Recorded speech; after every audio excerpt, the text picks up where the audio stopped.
Football world cup के दूसरे semifinal से पहले अर्जेंटीना ने इंग्लैंड के खिलाफ अपनी आखिरी तैयारी पूरी कर ली है। सभी खिलाड़ी फिट हैं और अब दोनों टीमें अटलांटा में फाइनल का टिकट हासिल करने के लिए जोरदार मुकाबले को तैयार हैं।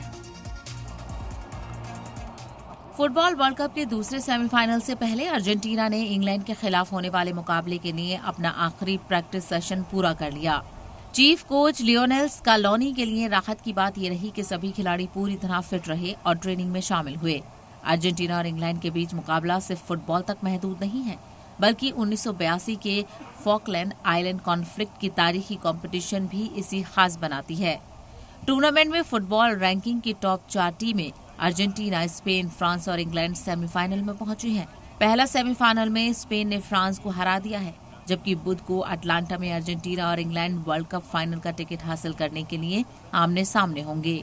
ब्यूरो रिपोर्ट, सलाम टीवी।